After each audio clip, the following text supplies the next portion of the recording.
नमस्कार.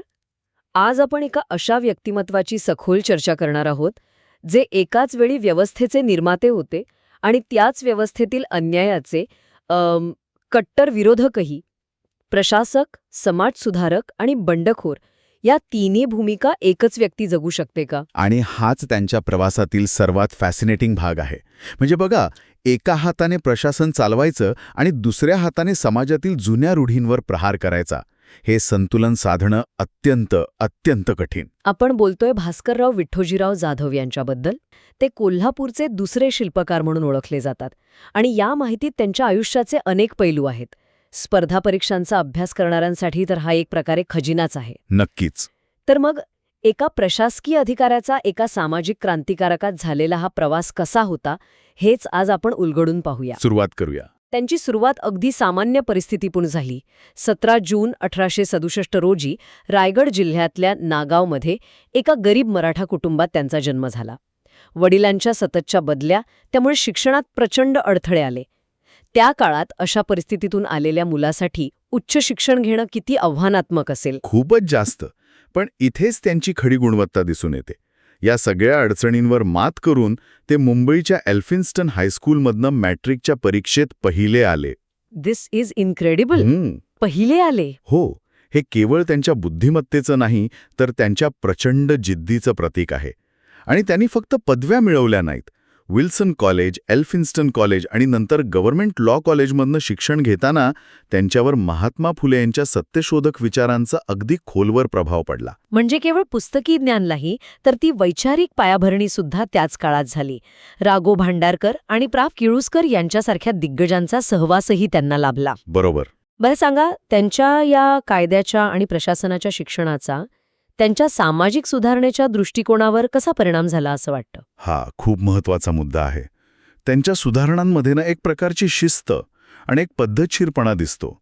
ते केवळ भावनिक आवाहन करत नाहीत. कायद्याच्या अभ्यासामुळे त्यांना सिस्टीम कशी काम करते हे माहीत होतं. अच्छा. त्यामुळे सिस्टीममध्ये राहूनच तिला कसं बदलायचं याची एक स्पष्ट दृष्टी त्यांच्याकडे होती. मग प्रश्न येतो की हे सगळं प्रत्यक्षात आणण्याची संधी त्यांना कुठे मिळाली? आणि इथेच शाहू महाराज आणि कोल्हापूरचं पर्व सुरू होतं. हो. ही पण एक रंजक गोष्ट आहे की ते कोल्हापूरला पोहोचले कसे? हो. पुण्यातील डेक्कन मराठा एज्युकेशन सोसायटीचे ॲडव्होकेट गंगाराम भाऊ मस्के यांनी शाहू महाराजांना भास्कररावांचं नाव सुचवलं. आणि शाहू महाराजांची माणसं ओळखण्याची दृष्टी अचूक होती. खरंय. त्यांनी भास्कररावांमधली गुणवत्ता बरोबर ओळखली आणि 1895 मध्ये त्यांना करवीर संस्थानात बोलावून घेतलं. इथून पुढे जवळपास 26 वर्ष म्हणजे 1921 पर्यंत त्यांनी प्रशासनात अनेक महत्त्वाची पदं भूषवली. मुख्य महसूल अधिकारी, जिल्हा न्यायाधीश, 1901च्या जनगणनेचे अध्यक्ष. आणि कोल्हापूर नगरपालिकेचा कारभार तर तब्बल 14 वर्ष त्यांच्या हातात होता. 14 वर्ष. याच कामामुळे लोक त्यांना कोल्हापूरचे दुसरे शिल्पकार आणि शाहू म्हणू लागले. पण हे केवळ प्रशासकीय कौशल्य होतं की यामागे शाहू महाराजांसोबतची वैचारिक जवळीकही होती? नक्कीच वैचारिक जवळीक होती. हे नातं केवळ एक राजा आणि त्याचा अधिकारी असं नव्हतं. बहुजन समाजाचं शिक्षण, जातीभेद निर्मूलन आणि ब्राह्मणेतर चळवळीला ताकद देणं या मुद्द्यांवर दोघेही एकाच पातळीवर विचार करत होते. त्यामुळे भास्करराव केवळ फाईल्स क्लिअर करणारे अधिकारी नव्हते, तर ते शाहू महाराजांच्या सामाजिक क्रांतीचे काय म्हणतात त्याला प्रशासकीय इंजिन होते. आणि याच वैचारिक भागीदारीतून त्यांच्या आयुष्यातला सर्वात महत्त्वाचा टप्पा सुरू झाला, सत्यशोधक चळवळीतील त्यांचं कार्य. हो. 11 जानेवारी 1911 रोजी शाहू महाराजांच्याच प्रेरणेने कोल्हापुरात सत्यशोधक समाजाची शाखा सुरू झाली आणि तिचं अध्यक्षपद भास्कररावांनी स्वीकारलं. आणि इथे त्यांनी फक्त तात्विक चर्चा केली नाही, तर प्रत्यक्ष कृतीवर भर दिला. त्या काळातली सर्वात मोठी समस्या होती धार्मिक कर्मकांडातील पुरोहितांची मक्तेदारी. यावर उपाय म्हणून त्यांनी घरचा पुरोहित हे पुस्तक लिहिलं. घरचा पुरोहित? हो. सामान्य माणसाला समजेल अशा भाषेत पुरोहिताशिवाय धार्मिक विधी कसे करावेत हे त्यात सांगितलं होतं. It was a manual for religious self Reliance. हे त्या काळातलं एक क्रांतिकारी पाऊल होतं. याला प्रतिसाद कसा मिळाला? कारण समाजाच्या मनात खोलवर रुजलेल्या गोष्टींना धक्का देणं सोपं नसतं. प्रतिसाद प्रचंड होता. आकडेवारी पाहिली तर थक्क व्हायला होतं. त्यांच्या नेतृत्वाखाली सत्यशोधक समाजाने कोल्हापूर संस्थानात एका वर्षात 300हून अधिक विवाह आणि 5000पेक्षा जास्त इतर धार्मिक विधी पौरोहित्याशिवाय पार पाडले. 5,000? हो. हा बदल किती वेगाने समाजात स्वीकारला जात होता हे यावरून दिसतं. एक मिनिट, म्हणजे त्यांनी फक्त पर्याय दिला नाही तर त्यासाठीची एक पूर्ण ट्रेनिंग अकॅडमी सुरू केली. एक्झॅक्टली. केवळ विरोध नाही तर एक विधायक आणि पर्यायी व्यवस्था उभी करणं. जुलै 1913 पौरोहित्याचं रीतसर प्रशिक्षण देण्यासाठी त्यांनी कोल्हापुरात सत्यशोधक समाजशाळा सुरू केली. म्हणजे बघा, तुम्ही फक्त एका व्यवस्थेला नाकारत नाहीत तर त्या जागी एक नवी, अधिक सोपी आणि सर्वसमावेशक व्यवस्था उभी करत आहात. बरोबर. हाच विधायक दृष्टिकोन भास्करराव जाधवांच्या कार्याचं वैशिष्ट्य आहे. अगदी. 1920 नंतर भास्कररावांच्या कारकिर्दीला एक नवं वळण मिळालं. ते आता केवळ कोल्हापूरपुरते मर्यादित राहिले नाहीत, तर एक मोठे राजकीय नेते म्हणून उदयास आले. इथून त्यांची ब्राह्मणेतर चळवळीतील भूमिका सुरू होते. हो. ब्राह्मणेतर चळवळ म्हणजे केवळ जातीय राजकारण नव्हतं, तर शिक्षण, नोकऱ्या आणि प्रशासनात बहुजन समाजाला योग्य वाटा मिळावा यासाठीची एक मोठी राजकीय लढाई होती. अच्छा. आणि याची सुरुवात झाली 19 डिसेंबर 1917 रोजी, जेव्हा त्यांनी शाहू महाराज, केशवराव जेधे यांच्यासोबत ऑल इंडिया मराठा लीगची स्थापना केली. आणि या संस्थेमार्फत त्यांनी एक अत्यंत महत्त्वाची मागणी केली. मराठा आणि संबंधित समाजांसाठी कायदे मंडळात स्वतंत्र मतदारसंघ असावेत. ही मागणी मांडण्यासाठी ते इंग्लंडलाही गेले होते. हो, ते जॉईंट पार्लमेंटरी कमिटी समोर साक्ष द्यायला गेले. पण इथे आपल्याला स्वातंत्र्य चळवळीतील दोन मोठे वैचारिक प्रवाह समोरासमोर आलेले दिसतात. म्हणजे लोकमान्य टिळकांनी आणि त्यांच्या अनुयायांनी या मागणीला तीव्र विरोध केला. टिळकांचा राष्ट्रवाद हा ब्रिटिशांविरुद्ध राजकीय एकीवर भर देणारा होता. त्यांच्या मते अशा मागण्यांमुळे स्वातंत्र्य लढ्यात फूट पडेल. तर जाधवांसारख्या नेत्यांचं म्हणणं काय होतं? त्यांचं म्हणणं होतं की सामाजिक विषमतेवर उभ्या असलेल्या समाजात राजकीय स्वातंत्र्य मिळालं तरी ते मूठभर लोकांच्याच हातात राहील. त्यामुळे खरी लढाई अंतर्गत सत्ता संतुलनाची आहे. This wasn't just a disagreement, it was a fundamental conflict of ideologies. About the very definition of freedom. बरोबर. अखेरीस टिळकांच्या विरोधामुळे ब्रिटिश संसदेने ही मागणी फेटाळली.